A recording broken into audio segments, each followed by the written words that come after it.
everyone, welcome to Bridging the Gap, the interview series that brings together thought leaders in healthcare to discuss the latest innovations impacting behavioral health and physical health, hence Bridging the Gap. I'm Chris Malaro, co-founder and CEO of NeuroFlow. Today, we're joined by my good friend, a colleague that of ours where NeuroFlow gets to work with them, one of the co-founders and managing partners of EvolvedMD. EvolvedMD is helping providers, typically primary care providers, but we'll get into that, smooth the transition to integrated care by providing them the critical resources so that they could do that efficiently, they could do that scalably, and they could do that repeatably. Erik's team serves a slew of medical groups across the country. They're based in Phoenix. So unfortunately, we're not here in person together, but maybe episode 2 together could be in person. So without further ado, thanks for joining me, Erik. Thank you for the lovely introduction. I am sad that we're not together. I love spending some time in Philly, and I'm excited to see. I saw the shell of the office that you guys toured me through, gosh, 6 or 7 months ago. So I'm excited to see the new space. But thanks for having me. Really look forward to the dialogue. Of course, yeah. And speaking of new offices for us, you're in a new office space too, right? We've got 2 more months. So June 1, we're moving into new space, okay, about 15,000 square feet. I think about 4 miles away from our current office. So here in Scottsdale, Arizona, this is our home hub, and from here we service kind of the southwestern U.S. and we continue to grow. So we're excited. Are you bringing the motorcycle and the sidecar? The motorcycle and the sidecar will be in the lobby of the new space. Amazing. So we're excited to have that as a tag along. Yeah. So as an aside for everyone listening, there's 2 things you need to know about Erik and EvolvedMD. They have a side hobby of decorating. It's an amazing setting. It's just awesome. The amount of like chicness and foliage and everything. I love it. And they have a branded old school motorcycle with a sidecar in the office, which is, I just love it. It's awesome. Yeah, it's a side effect of, one, my wife making me get stuff out of the house. So everything that she doesn't want in the garage ends up at the office. So the sidecar and the motorcycle are one of those, and it's become a really distinct kind of art piece of the office. But we like, we've been big advocates for working in the office. Gosh, we were probably one of the first groups to really come back full force. And I think for us that are in the office, we want to work in a nice space, and so it involves foliage and live plants and making things look nice and modern. And that's also a passion of mine as well. I grew up with a father who was an architect, and so it's just kind of part of my upbringing. But yeah, we love the work that we do, and we like to make the spaces that we work in beautiful as well. So speaking of the work that you do, we're talking about, bridging the gap, integrating mental health, but you're working. Can you kind of, just let's take a step back. What exactly does EvolvedMD do? Who are you working with? Yeah, so when I talk to, it's funny, I have to explain this to my mother-in-law all the time because she's like, what do you do, Erik? But, at a basic level, EvolvedMD is a behavioral health provider that focuses solely on one thing and one thing alone, which is the integration of behavioral health services in the primary care setting. And really, what does that mean? Again, at a basic level, we take behavioral health professionals, clinicians, therapists, social workers, counselors, and we embed them directly within primary care practices. We place them on site where they work alongside their primary care peers to manage the whole patient, their body and their mind. And so, without getting super into the weeds on the model that we use, which is psychiatric collaborative care, we place therapists, counselors, social workers, along with psychiatric consultants inside of existing primary care practices where we enable them to treat the whole patient, including their mental and behavioral health needs. Okay, so maybe peeling back the onion, like why is that important? I'm going to see my primary care provider, not my therapist. Yeah. So why is it important? It's funny. You and I have been at this for a long time. I feel like we had to explain this a lot more 3 years ago.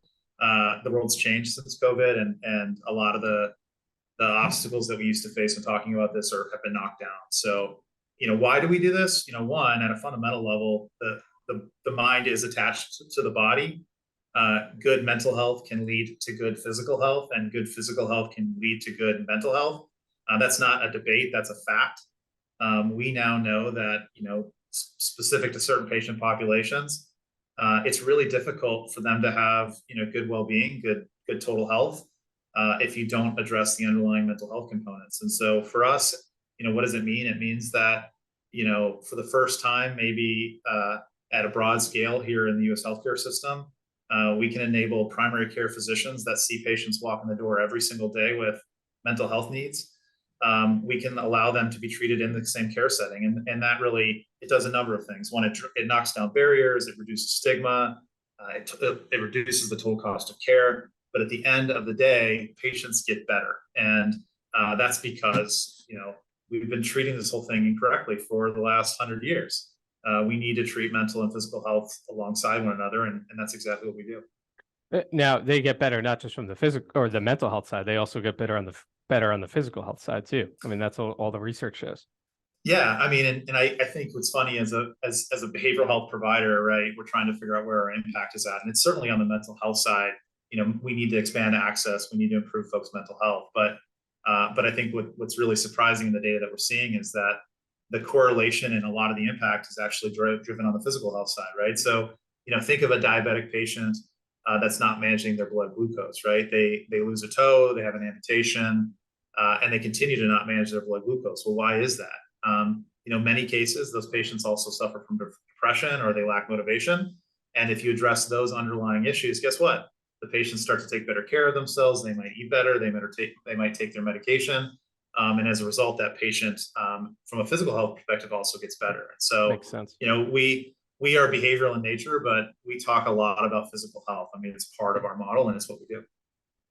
So from my familiarity with the collaborative care model and these, I guess, alternative integrated care models, there's a lot of evidence that shows the efficacy and just the results speak for themselves. And I guess with a business like yours, there should be no excuse not to adopt. I mean, every primary care clinic using this today, like doing this integrated care model? Because actually, I could tell you the answer is no, because I just went to my primary care provider and they weren't doing this. So, why? I mean, I get excited when my primary care practice just asks questions around mental health, even if they don't provide it. And so, I think the first step is we've got to start talking about it. We are, as a system. The next thing we have to do is we have to have really engaged providers to ask their patients the questions. And then from there, they need the resources to treat. And unfortunately, the resources in the community are really difficult to come by, whether you have insurance or you don't, whether you're Medicare, Medicaid, or commercial. We all are really struggle to get access to these resources in the community. And so I think part of the reticence around integration is like, well, if I start talking to my patients about this, what am I going to do? Right. And the answer to what do we do is you integrate. And depending on the practice, the size, the geography, there are unique challenges. No matter where you go, integration unfortunately is not as cut and dry or as easy as we'd like it to be. But we are starting for the first time, in my career in the mental health space, starting to see widespread adoption, and that's across the spectrum. That's rural markets, that's major population centers, that's large health systems, that's small clinics. And so we're starting to see progress. It needs to happen faster. And in order to do that, I think groups like NeuroFlow and EvolvedMD, we've got to come together and start to knock down some of these barriers, whether they're systematic, whether they're payer related, or whether they're state related. I mean, right now today, there's only 24 states that cover collaborative care and integration for their Medicaid population. That needs to change rapidly, right? Right. Why is that? And tell me if I'm wrong here, but when you're saying cover those codes, those are medical codes, right? Those aren't BH codes. Actually, the primary care provider is going to be getting reimbursed for those. Yeah, so that's a good question, and it's an important distinction to make. So when we talk about behavioral health integration and specifically collaborative care, the notion is like, well, these are behavioral health codes. And in some ways, you're right. They are behavioral health. We're rendering behavioral health services. But these codes and the reimbursement related to them actually reside on the physical health fee schedule. So if you're a primary care provider and you're delivering services to a Medicare patient, you would actually bill established fee-for-service codes 99492, 93, 94 for collaborative care. These codes are already established. They're on their fee schedule. and they're designed specifically to be delivered in the physical health space. Interesting. Okay. So, I mean, that is an important distinction to make. And I think we're talking a lot about fee for service reimbursement.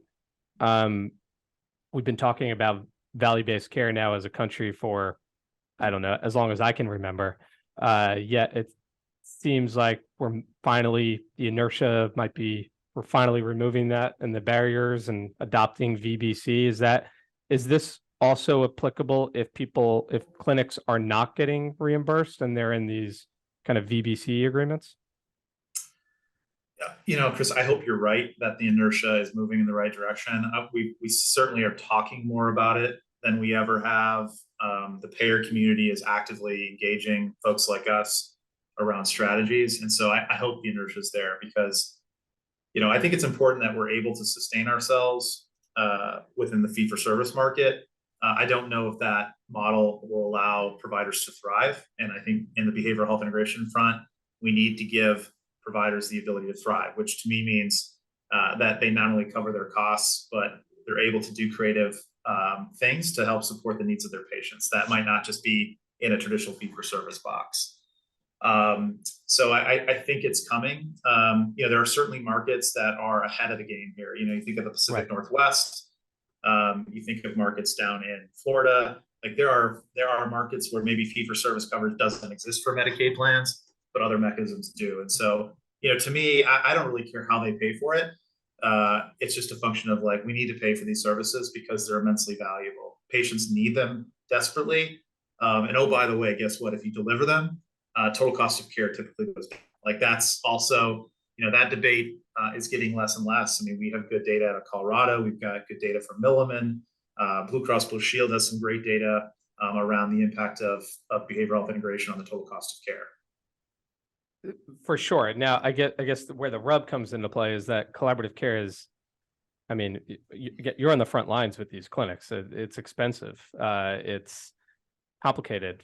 You're dealing with therapists and psychiatrists who are, first of all, finite resources. There's not enough of them, and they're expensive resources. And now you're telling a primary care provider to work with them when they haven't done that traditionally. Is there, I guess, from your model, what's been the strategy to help with that change management, to help make the model more efficient so that it can be adopted in a sustainable way? Is there some, I guess, without giving away your secret sauce too much, if you're in front of a primary care provider, or one of their practice managers or someone, what advice are you giving to them to help work with someone like you to adopt this in a more effective manner? Yeah, you brought up something related to the workforce, and I want to come back to that because that's a whole nother ball of wax. And I think it's worth talking about. But, to me, when we're talking with customers, we're big advocates for integration, whether that's with us or others. So we tell folks, look, you're going to make a decision whether you build this yourselves or whether you buy it from a group like EvolvedMD. At the end of the day, if you build it yourself, we want to be cheerleaders and we want to see you succeed. Unfortunately, I think you brought up integration done correctly is difficult. It requires a real meaningful investment in both resources, funding, and time. And it's no different than any other service line that a health system or a practice would launch. I think the big differentiator is if this was orthopedics or cardiovascular, a health system would look at this and say, I need to make an investment in leadership, infrastructure, and I need to build this out. And they do that, right? Because the margins are good. Right. The fiscal impact is clear. With behavioral health, my take is that this isn't treated the same way in many of these systems. They say, well, we just go hire a therapist, plug them in, and off we go. We're integrated. And in reality, it's a bad philosophy. It's a bad strategy. And typically it ends up failing. So what we tell practices is look, we're big advocates, do this, it's important, but be committed to making a real meaningful investment to, one, go out and build the infrastructure you need to support the program. Two, before you even think about patient care, start thinking about the experience for the employee and the clinician, because you're right, it's a really competitive workforce. And if you don't build the infrastructure and the model to support the employees first, you're going to fail because attrition is going to kill you in the end. Right. And then once you are committed to those things, then start to build out the clinical model and deliver it. And if you're not committed to that front end stuff, go out and buy. Because groups like ourselves and a number of other folks in the market, we've spent millions of dollars over the last couple of years building out the infrastructure to do these things, do them at scale, and provide an exceptional, one, experience for our employees, and two, downstream, provide an exceptional product for our customers and the patients they serve. So a practice that wants to do this can really view EvolvedMD as a turnkey solution, like plug and play, basically, in terms of getting integrated BH into that clinic and be a revenue generator from the get-go. Yeah, I mean, we're taking the bulk of the resource lift off of their hands, right? We're coming in, we're doing the heavy lift. We're making the investments in advance on the infrastructure and the support staff. We know how to recruit, hire, train these employees, and then we manage the program over the long term. So we're not simply a staffing solution, we're a program management solution. And we do, we're never going to mitigate all of the financial risk of these programs. We've got to have that in order to get the downstream benefits. But we're certainly going to ease the path. And what I'll tell you is we've got 73 integrated sites today and growing. Wow. And every single one of those sites is what I would classify as financially sustainable, which means the program's inbound revenue is exceeding the outbound costs. Are these at major health systems or private clinics? Or, I mean, I don't know if you could share any of that. Yeah, so both. I mean, when we got started, we had to prove ourselves, and we did that here in our backyard with small, privately owned practices, and then began to expand. One of our largest health system partners today is a group here in town called Honor Health. They have 158 primary care physicians spread across 27 clinics in Metro Phoenix. Today, all 27 of those clinics are integrated with EvolvedMD staff on site, providing integrated services. We're doing the same in the state of Utah with some large groups. We have an agreement with the largest payer in the country that is also the largest employer of primary care services, and we're rolling out integrated services for them. So it's across the whole breadth. It's small primary care groups up to the largest health systems in the country. So I want to make sure we go back to the BH capacity and the staffing question, but just because you're mentioning the Honor Health primary care providers, these other primary care providers, do you do collaborative care support services with any other specialties other than primary care? The short answer is yes. And this program and this model can be adapted to so many different use cases, whether that's women's health, whether that's pain management. From a family perspective, we've had a lot of experience with cancer, and I understand the value of treating the mind during that period of time. And so I think, in the future, we're going to see a lot of integration across a number of specialties. For us as an organization today, we have limited time and resources. We've got to focus our attention in our sweet spot, which is primary care. But from there, we can expand. And I think Honor Health's a great example of that, right? We went in, we integrated all of their primary care sites, and we're now beginning to look at some of their specialty clinics. That's awesome. We're also really excited. We're deploying a employee mental health platform where we're going to integrate clinicians into their hospital settings to provide direct supports to employees on site, whether it's de-escalation from trauma situations, whether it's general mental health issues. And so I think, for us, we go out and we establish this core relationship around integration, and then we go very deep with our customers. And we're very proud of the fact that since inception 5 years ago, we have only ever lost 2%, which is one clinic, as a customer base. And that clinic today is thriving. I actually just had a beer with one of their owners. They wanted to spread their wings and fly, and we were happy for them. But beyond that, we have very deep relationships with our customers, and they know how hard we work and that the work we do is important. I think it should go without saying, but I think it's worth saying that, like, your sort of leadership here and the selfless nature of what you're doing is pushing the field forward. And I think it could be one of those situations where it's a true, like, win-win. Like, I was going to say win-win experience, but to use the medical nomenclature, really achieve the quadruple aim here, right? Where you're helping both the patient, reducing the cost, reducing burnout of these providers as well, which is amazing. So from a, I guess it varies, but so that someone that's maybe not as familiar with this model or hasn't been a patient involved with it or a provider involved with it, can you walk through, I'm a patient that goes to Honor Health. What's my experience like? Like, how do I even, like, from walking into the clinic to then leaving the clinic and after, what's happening? Like, how can you walk us through the experience?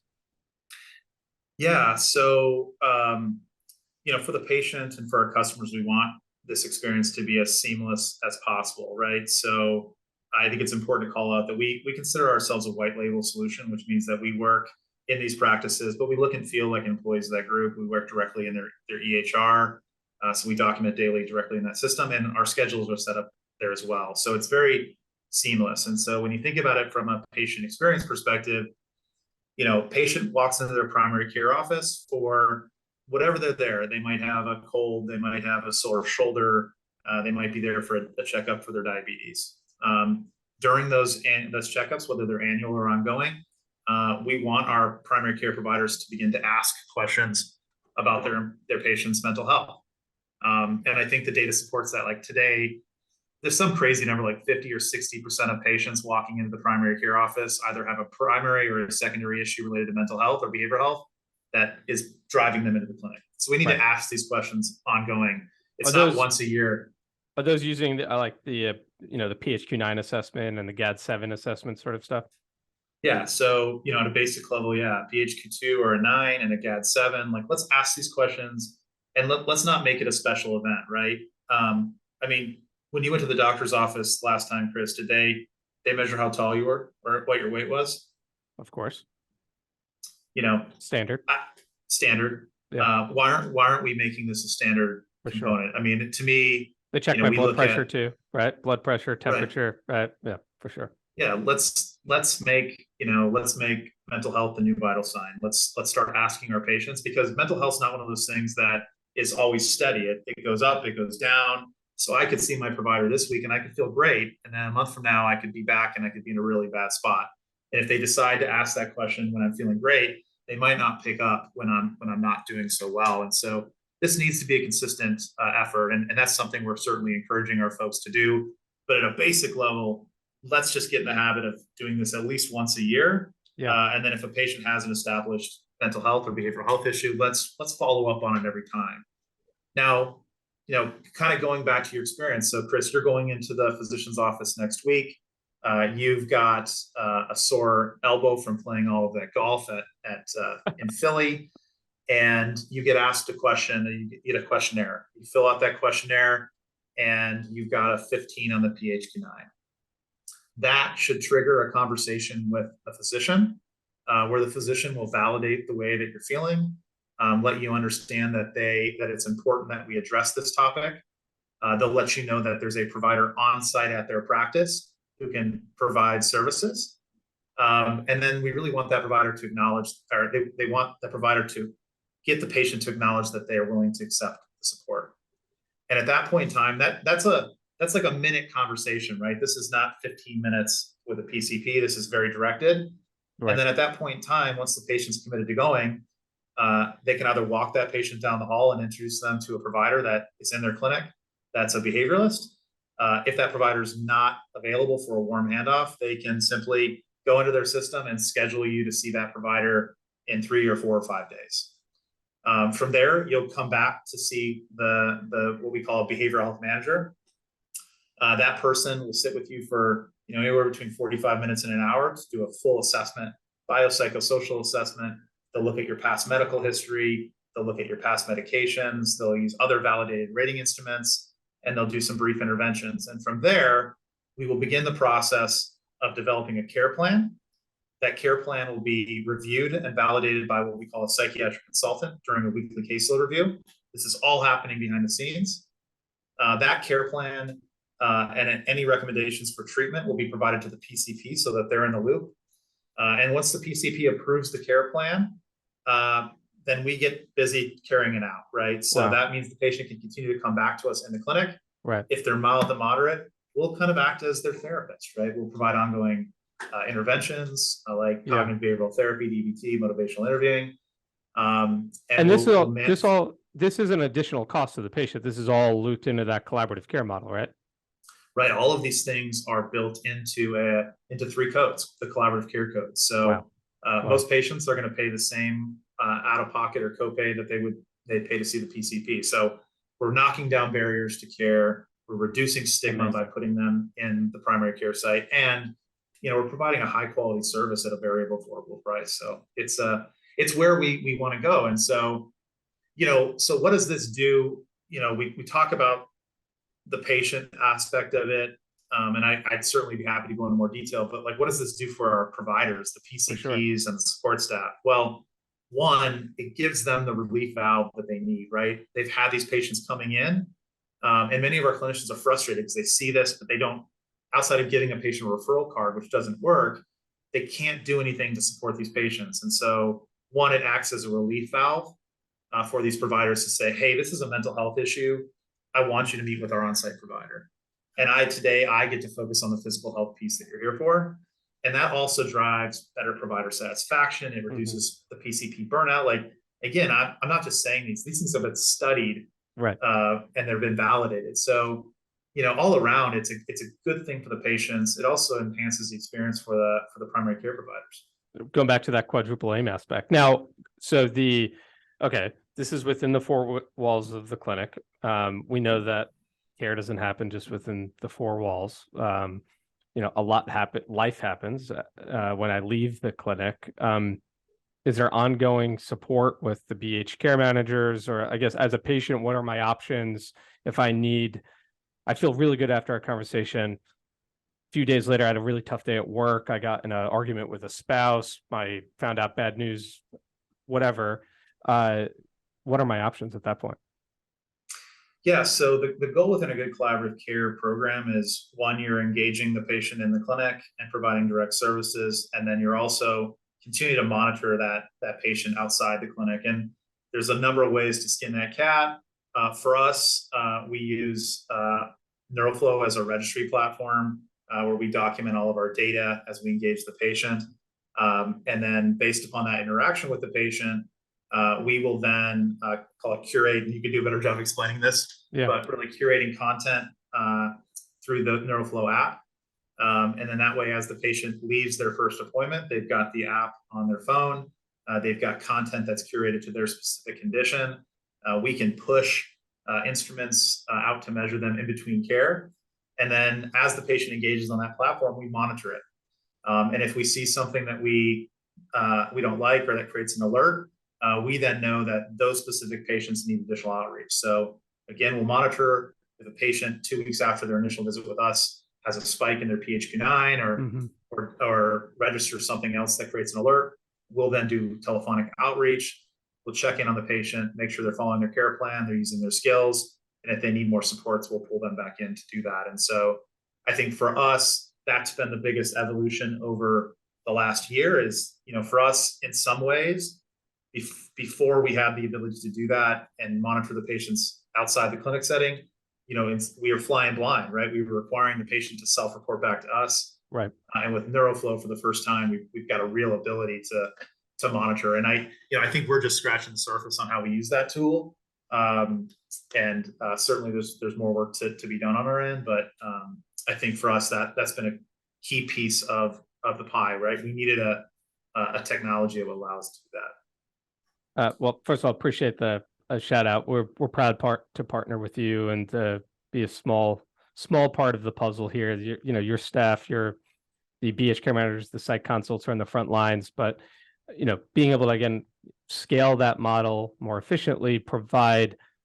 Look, therapists and psychiatrists are humans too. They can't be everywhere at every time, and so being an extension of them, I think, is important, and that's an honor for us. Maybe that's a good lead into the right, being an extension of these providers that, again, they could be the hardest workers in the world. There's still only so many people that they could see in a time frame, right? There's only 24 hours in a day. and some of them need to be for eating and sleeping. So from a capacity issue and not having this notion that there's a shortage of these providers out there, you said earlier that you wanted to come back to this. So, I mean, does this create more of a demand and supply issue, or does it, I guess, how do you see that and how are you solving for that? Yeah. So the first statement I will make is I'm not disputing in any way that we are in a position where we don't have enough providers to treat patients. That's a fact. And it's something that we need to continually work towards. Now, the back end statement of that would be we've also built a behavioral health system that's wildly inefficient. And what I mean by that is if you look at the system as it sits today, the only way to get to see psychiatry, or the main way to see psychiatry or any downstream behavioral health, is you end up at your PCP. They identify that there's an issue and they say, hey, here's a list of referrals, therapy, psychiatry. We recommend that you reach out to one of these folks. Well, what we know is that that doesn't work. The success rate of that is less than 15% of the patient ever completes their first appointment. Right. And so one, that process is wildly inefficient. Two, the patients that do end up in that next level of care many times either don't belong there or are at the wrong care setting. And so, part of it is like, we need to get the right patients at the right time to the right place. And then I'll use psychiatry as a good example. And I'm not picking on any psychiatrists out there because this is the world we live in with fee for service. Today when I get sent to a psychiatry for an advanced psychotropic, I'm going to typically see that psychiatrist 10 to 15 times my first year, really to manage my medications and make sure I've got the optimized med, the dosage, all that stuff.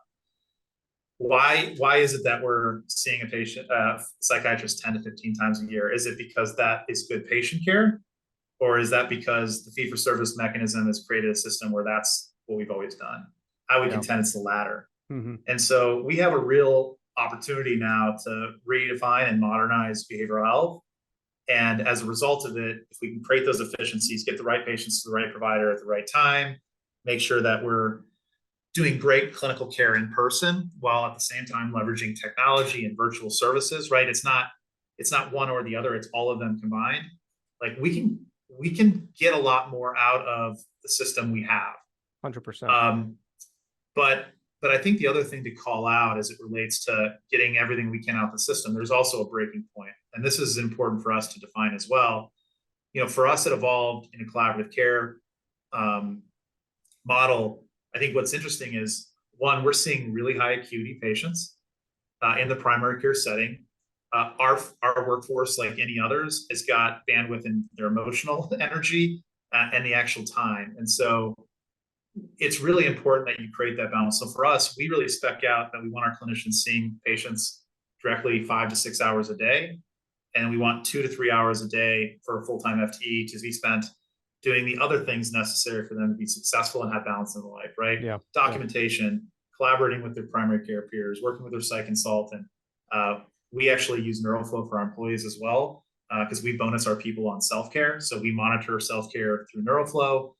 That's how folks like even me, I get bonus. I get my productivity bonus based upon qualifying on doing my daily self-care. I actually did a journal entry this morning on NeuroFlow. I think one of your folks, they posted on LinkedIn recently that they just hit their 365th day in a row using NeuroFlow. That was awesome.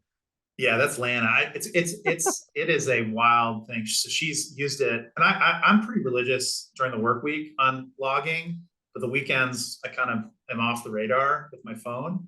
She has used it every single day for a full year, and her streak is continuing. And I don't want to tell Lana's story. Hopefully, you guys get a chance to talk to her. But the impact on her well-being and her total health, it's a really, really cool story when you dig into it. And I'm really proud of her. So yeah, that's awesome. So we're talking about, just to maybe put a bookmark on or a final note on the psychiatry comment, because I totally agree. I mean, it's the right level of care. I mean, winters in Philadelphia and the Northeast are not fun. They're long, like by February, March, I'm tired of it. Like seasonal depression is a real thing.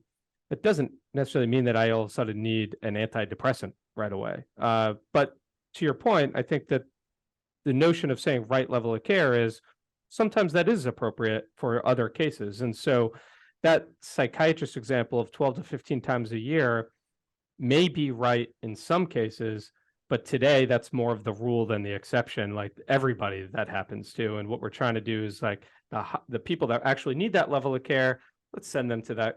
Whereas the vast majority of people could stay in primary care and be managed by EvolvedMD's care managers and your psych consults. Is that a fair statement? Yeah, I mean, we've got to get primary care folks comfortable prescribing base levels of antipsychotics, antidepressants, those types of things. And most folks, most PCPs are comfortable doing that. Right. We need to enhance those skills. And I think with the model and with the psychiatric consultant who will provide a medication recommendation for the patient if requested, it is really important in doing that. And that way we take the patients that really need those advanced psychiatric supports and we get them to psychiatry. We're not sending a patient that needs Lexapro to a psychiatrist, right? And unfortunately, that happens a lot right now, right? It's like a default button. PCP doesn't want to deal with the mental health piece because they don't have the resources. I'm going to send them out to psychiatry because, that's what psychiatrists do. And so, I think we can create a lot of efficiencies by doing that. Using collaborative care is called the filter. And then once they get downstream to psychiatry, are there a way for us to create efficiencies by using technology, whether it's NeuroFlow or another app, to look at med adherence, to look at how's your medication, how are you reacting to it? Right. And then basically, instead of pulling those patients back in, doing it almost in real time, monitoring those meds, making adjustments to dosage or meds, and keep the patient out of the clinic, right? And I think as long as the outcome is the same or better, I think we're in a really good place. So I think that's an area that, not to tip our hat, like we're really excited to explore psychiatric med management and figure out ways to do it more efficiently and provide better service to patients and better outcomes.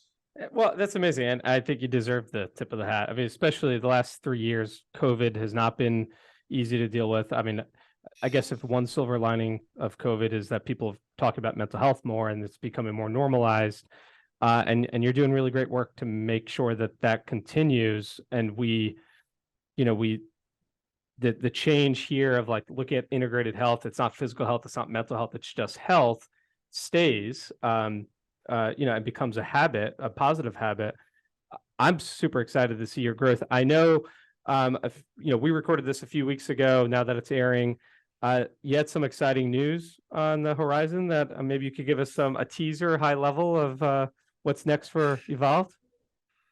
Yeah, I think, by the time this comes out, this will likely be public, but we just finished kind of our Series A extension round, raised some additional capital, not only Awesome. to grow the business in new markets like Colorado, New Mexico, California, Florida, a number of other states, but really to double down on our investment in the infrastructure and the overall employee experience. I think for us, we have two objectives to achieve. One is to be the market leader in behavioral health integration, the most comprehensive provider, and I think we're well on our way. But the other piece of this is to be the best employer in behavioral health, right? Create an exceptional experience where we can bring in talented clinicians, we can develop them personally and professionally. And if you do that over time, you're going to have great retention rates, which are really important. So we're really excited about how the investor community has looked at EvolvedMD, both at what we've achieved up until now and where we're going. And I'm really excited to see where the market goes. I mean, it's a big space. It's a small group of folks that have been kind of in it for the last couple of years. NeuroFlow is one of those. You, me, Adam, the whole team over there. We've kind of come together over times to pat each other on the back or prop each other up when we need to, and it's been a great experience. And so I look forward to actually getting invited to the podcast studio next time. Maybe twisting your for a little bit of golf in Philly, but yeah, thanks for having me on, and it's been a fun discussion. Well, first of all, congratulations on the round. I mean, I think that just speaks to the value that you're providing to the market. Let's end with, where can listeners find you? Whether it's a provider that wants to integrate behavioral health or a patient, where can they learn more? Well, if they're looking to find me, I'm here in Scottsdale. I'm not on any social media except on LinkedIn, so don't go searching because I'm not a big social media guy. But the company is. We're on every major platform. LinkedIn. You can also find us at our website, which is www. I don't think you have to say that anymore, Chris. I think people know it. Yeah, but it's it sounds good. It sounds good. But it's evolvedmd.com. So EVOLVED MD MaryDavid.com. Send in an inquiry. Our folks will reach out and would love to chat with you. And if we can't be a good partner, we'll be your biggest cheerleader to get this thing done and pulled across the line, because we want you to integrate on behalf of your patients. So yeah, thanks for the opportunity, Chris. Of course. And thanks for everyone for listening. This is Bridging the Gap. I'm Chris Malaro. You can learn more about NeuroFlow at www.neuroflow.com. That's as it's spelled on my shirt here, NEUROFLOW.com. You can find me at Twitter, Chris_Malaro, MOLARO. Erik, it's always fun. It's always a pleasure. I can't wait to hit the golf course with you again. Thanks again for listening. And I look forward to the next episode, Bridging the Gap.